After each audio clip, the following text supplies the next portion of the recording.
Welcome back. We're almost caught up with Fate episodes now, so let's get on with it. Eugen, Prologue, defending Auguste? Not sure how you say that. We'll find out, I'm assuming. Look at him there. Lovely beard. I once gave up being a skyfarer. Also, I could take up arms to protect my home island, Auguste.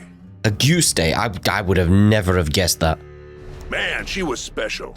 You see, there aren't too many places in Fana Grande with oceans, much less ones as gorgeous and pristine as Auguste's.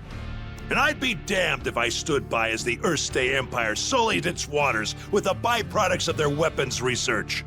It goes without saying that I enlisted. Good thing, too, because it was in the midst of the ensuing war that I met the Grand Cipher crew. They helped us, the local mercenaries, I mean, take a stand against those Imperial punks. It wasn't a picnic, but we weren't gonna go down without a fight. They're a good crew. They're a good crew. In the end, the war wasn't decided by either side, but by the patron deity of the land, Leviathan, who damn near drowned Auguste in a fit of rage. Oh, that's a new name. Anybody's troubles would have seemed small compared to a battle like that, huh? Well, not long after, as if irony was waiting to bite me on the ass, my estranged daughter showed up out of the blue. I know what you're thinking. What kind of parent wouldn't rejoice at seeing their child again? But it's complicated, and it's all my fault. Oh my. Man, the way Apollonia looked at me, like a wolf staring down her bunny-eared breakfast. I couldn't face her. But this crew, there was something about their vitality, you know? Here were these young'uns standing against impossible odds and coming out stronger for it. Maybe if this old man took good notes, he could eventually have an honest conversation with his own baby girl. So, I asked to join the crew and took up a life of skyfaring once again. The next time my daughter and I met, I wouldn't let fear and regret keep me from moving forward. Good on you, mate. Good on you. Stats? Do you like the stats we get? Alright, episode 1, Family Matters. I wonder if that has a double meaning. Could do. How'd me and my daughter end up estranged? Well, the first thing you need to know is that my wife was stricken by a terminal illness. Oh no. I refused to listen to the doctors. Terminal my foot. Even if there was no cure in Auguste, surely there ought to have been something in other lands. And so, I left my family at home, crisscrossing the skies looking for a cure. Got into a lot of adventures along the way, and somehow ended up making a name for myself. But no matter how far and wide I traveled, the cure eluded me. And while I was away, my wife, she breathed her last. I was worried it was going to be more tragic, a case of he found the cure, but it was too late, that kind of thing. I wasn't there for her when she needed me most. I never even got the chance to say goodbye. Regret and self-loathing crashed over me in never-ending waves, threatening to pull me under. You can't even begin to imagine the pain. And there was nothing I could do about it. It was all my fault. My daughter spent countless days looking after her sick mother, fighting off fear and dread. It's not hard to imagine why she hates me. She must have asked herself time and again, why was her father gallivanting across the skies while his family suffered? Yeah, you can kind of see that perspective. By the time I finally came home, she was long gone. There were no other relatives to turn to. The only family she'd known was no more. All I could do was stand dazed and helpless in the cold, empty shell of the home we'd made. Aw, mate. He's been through some hardships. Right, episode 2, Harsh Memories.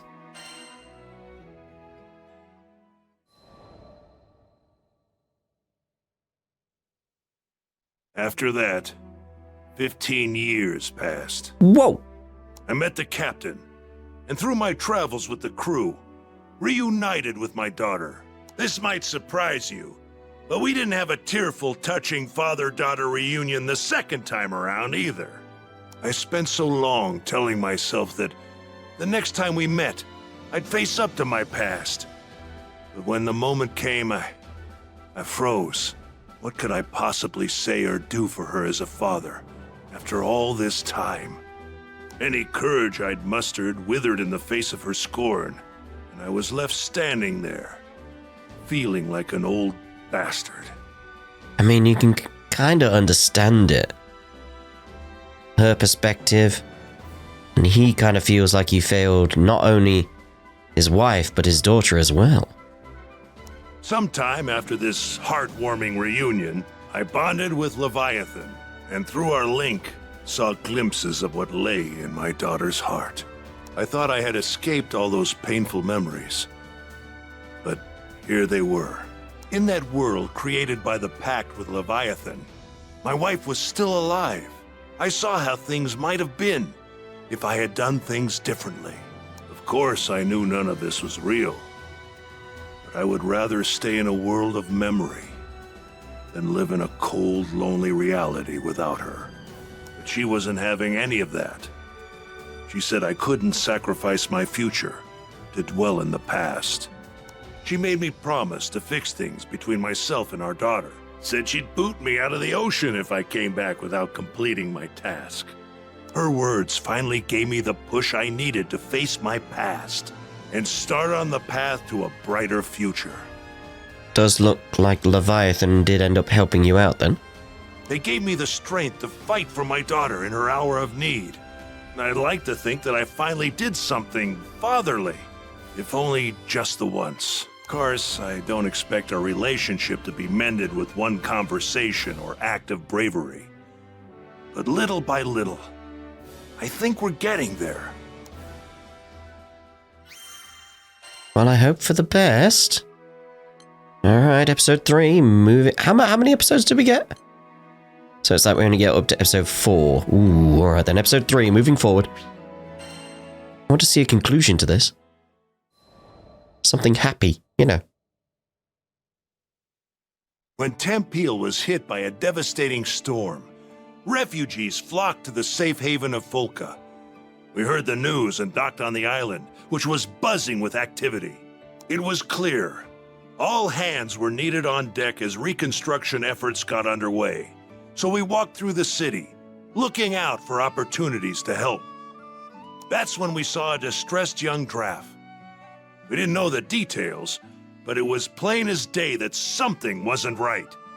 He was stumbling around, eyes unfocused, and staring into space. I couldn't shake the feeling that we shouldn't leave him on his own. So we ended up trailing him. We came to the edge of a cliff. Though the morning sun shone on our faces, a frigid wind blew down our backs. The draft just stood at the edge, staring at something only he could see. Hey, careful there! With the wind whipping around like this, you might lose your footing! The draft whirled around, taken off guard. After a while, he looked away, shrugging. Thanks for your concern. You look like you've got something on your mind.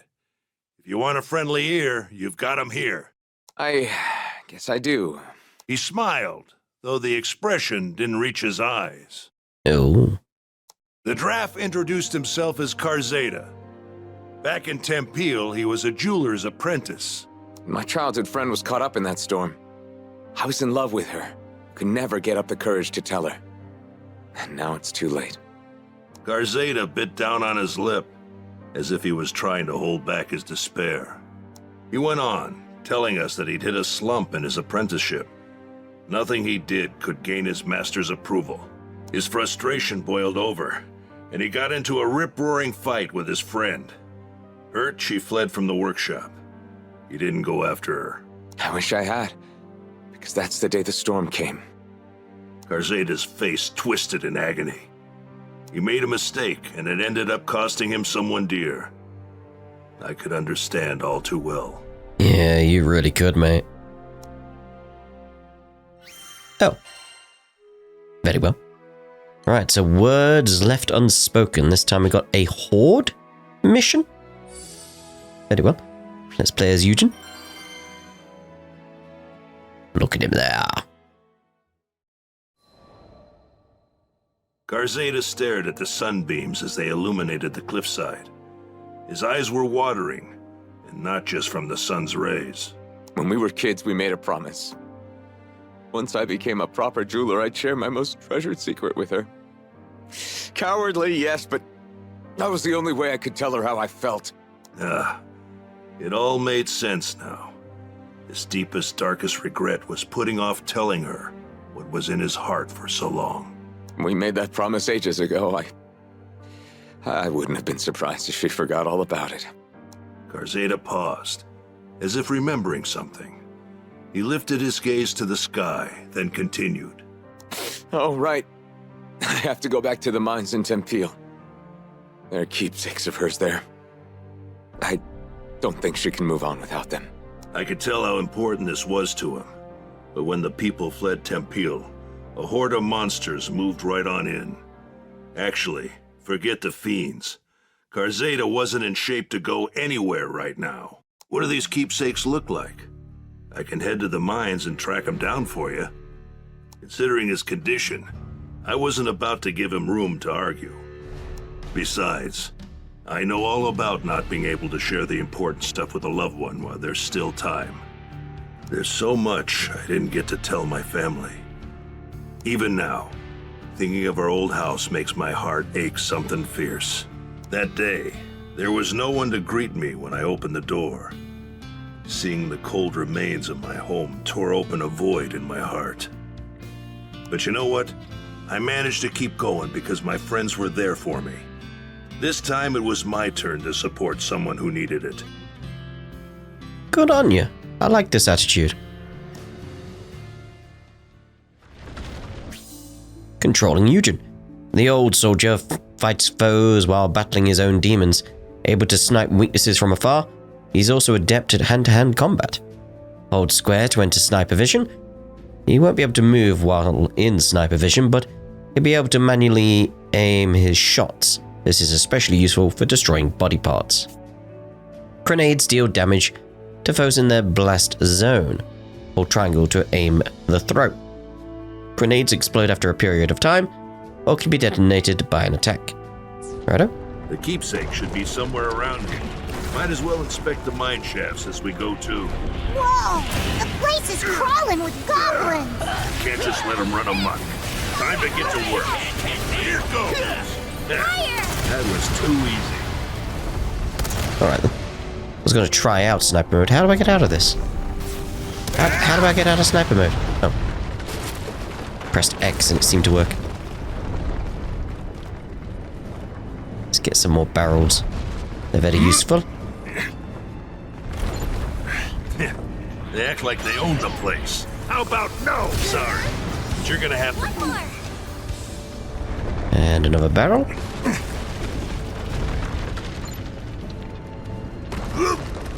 Yeah, turn them against each other. You reap what you sow. I was hoping that would reach them there, but no. Watch out! That Uh-oh. one's got a bow! Watch out for the shooters! You like that? It's over! Well. Who invited you to the I completely gone the wrong way. That's even the playing field. Defense to me. Try to keep out of me. That's all of them! Way to Boom, go. headshot. One more! Anyone else around? Nope. Very well. Take the shot. Garzada's counting on us to Cut. find those keepsakes. Not exactly the shortcut I wanted to take, but you know.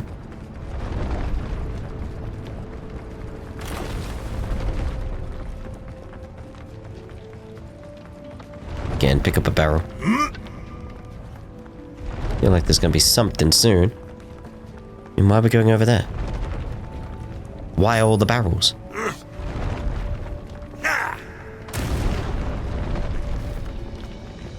A watering can, a shovel. These are the keepsakes. Huh? Did you hear that? There they are. Get the barrels! Whoa! More goblins! How about no? Look at the size of that one! Fire! Boom!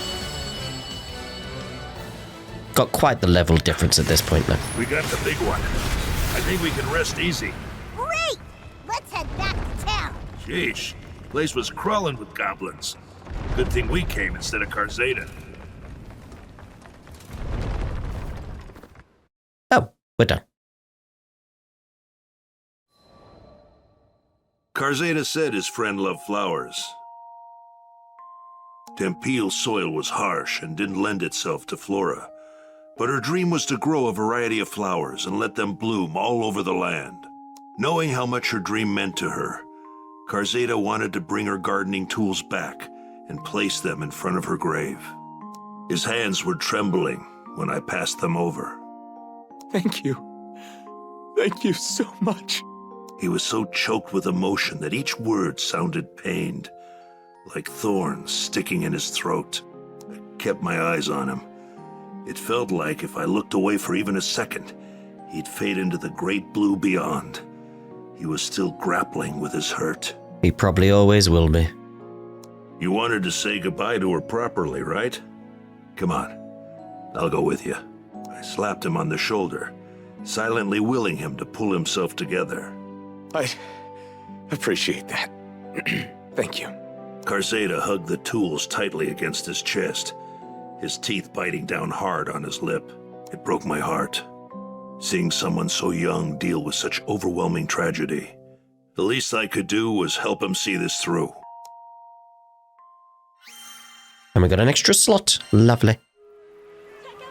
Alright, so I'm thinking that should be as far as we can go right now with the Fate episodes for Eugen. Yep, 5 of 11. So, we'll end this part here, and in the next part, we'll see about Rosetta's, which we can go as far as episode 2. Probably be a short one. But we'll see you in the next part. Ta-da for now.